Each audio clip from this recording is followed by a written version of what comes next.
Here's part 2 of the satellite notes. So we did part 1 over here, and part 2 continues with what we talked about with escape speeds. So on the front side, we did this stuff when we talked about how for Earth, if something reaches 11,200 meters per second, it will escape Earth's gravity. Okay, but what about escape speeds in general from any planet, star, moon? Okay, how can we figure out what that is for anything? We're going to come up with a general equation, and we're going to use energy to do it. Alright, so we'll start out by talking about this. Okay, MGH, that's potential energy. That applies to situations where little g is constant. So for the surface of the Earth, if we're dropping things, or even like a mountain, if something's going down a mountain or a roller coaster, this works really nicely. But as we start to get away from the surface of the Earth, little g changes. Okay, so what about the potential energy if we have the planet here and then something way out here where little g is changing within this distance? Okay, we have a different expression. The potential energy, this is more universal, is equal to g m, okay, meaning the small mass, big M over r. Okay, now that's on your equations page, and they also set it equal to capital U. I'm not going to go through where this comes from right now, alright, because we don't really have time. But this object right here has gravitational potential, and we could calculate it if we knew all of these things. So to get away from whatever planet, star, or moon this is, this thing's got to have enough kinetic energy to escape this potential energy that it has. So we can say this. We can say the kinetic energy has to equal the potential energy to escape gravity. Kinetic energy is half mv squared. Okay, and this is the small mass, a spaceship, something like that, trying to escape the gravitational pull of this object. We can set that equal to g m over r. No squared down there, okay, because we're using this, we're not using the force of gravity. If we put a squared there, then we're talking force. Okay, so these both come out in joules. You notice little m cancels. And if we multiply each side by 2 and square root, we get v. I'm going to put escape velocity is equal to square root big G big M over R. And I forgot my 2. Okay, it's 2 times this, so I'm going to put my 2 over here, times 2. Alright, we'd usually write it like this. Square root of 2 g m over r. Alright, those are the same thing. Okay, now for example, the escape speed, let's see what I do here. What is the escape speed from Earth? Okay, I'm going to have you calculate that. What's the escape? What about from the sun at a distance of Earth's orbit? Okay, let's do this. Let's do this one together. I'll have you do this one on your own. Okay, escape speed from Earth, we're going to do square root of 2 times big G times mass of the Earth. That is 5.98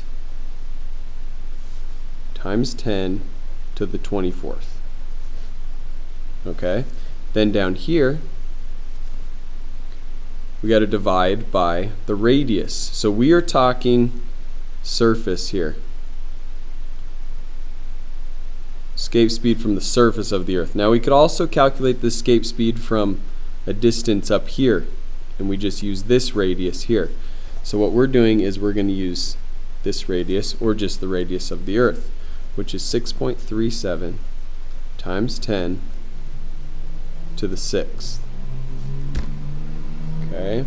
Alright, so if we plug that in, we'll get the number from our notes on the other side, 11,200 meters per second. That's fast. Okay. Alright, now I'm going to have you do this one on your own. So pause the video and work it out.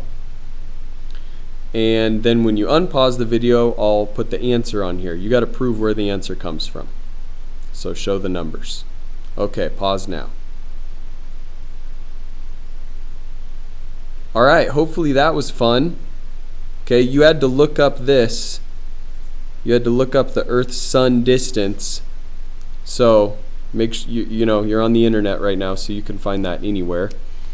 If you do that correctly, you will get 42,200 meters per second. Okay, so that would be if, here's the sun, alright, here's the Earth's orbit right here. If you were in some spaceship or something at this distance and you wanted to escape the solar system completely, you'd have to be going that fast. Alright, now keep in mind that you can also escape gravity using longer time periods and slower speeds, okay, and a constant force to escape. But if you achieve these speeds, it's an automatic escaping because your kinetic energy is bigger than the potential energy. Okay, and we put equals right here. Alright, so this gets interesting because we can now talk about black holes. What about black holes? How fast is the escape speed? So kind of one of the definitions of a black hole is that light cannot escape it. So the escape speed for a black hole is c, alright, which is 3 times 10 to the 8th meters per second. So there's so much mass, there's so much gravity that light can't even escape. Okay? So what we do is we take our equation up here and we say c is equal to the square root of 2gm over r. Alright? Now check this out. This radius is talking about the radius of the black hole itself. So if we rearrange this for r, what we have is a way to get the radius of a black hole based on its mass. So let's check it out. Let's solve for r. We're going to get c squared is equal to 2gm over radius. Alright, and then we'd get radius is equal to 2gm over c squared. Okay, this right here is called r event. Okay, or event horizon. It's the radius of the actual black hole itself, and it's based on mass of the black hole. C is a constant, G is a constant, and that's a 2. I know it looks like a Z, but you're used to that from me by now. Tried to change it, I just can't. Okay. So let's do a couple examples. If the sun became a black hole, how far across would it be? Alright, so let's plug in numbers. R is equal to 2 times G times the mass of the sun. If we look that up, it's 1.991 times 10 to the 30th kilograms. And we're going to divide by c squared. Okay, be careful because we're squaring a scientific number, so make sure you punch all this into your calculator correctly. If you do the math correctly, you will get 2,951 meters Okay, that is not very big. 3,000 meters. Okay, so the sun, if it were to be a black hole, would be tiny. The sun doesn't have enough mass to become a black hole. All right, now 300, that means 6,000. That means about 6,000 meters across. All right, so very, very small. You can see that all that sun's mass would have to be compacted into the tiniest space. All right, now here, if the moon became a black hole, how big would it be diameter? Notice here I did radius times 2 to get to diameter. Okay, approximately. This one I'm going to let you finish completely. I'm not going to give you the answer to that one. I think you can do that. And that's the whole video. I wish we had more time to talk about black holes and things like that. I have a pretty cool video to show you on that we will check out if we have time. But kind of relates it to escape speeds and things like that just in this video. I noticed a typo here. If the sun became a black home, okay, that's bad. Let's change that. A black home, okay. How far across would it be? That's better. I did it right here though. All right, enjoy working this problem.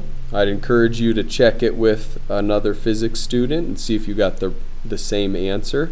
And if you didn't, discuss why. All right, thanks for watching.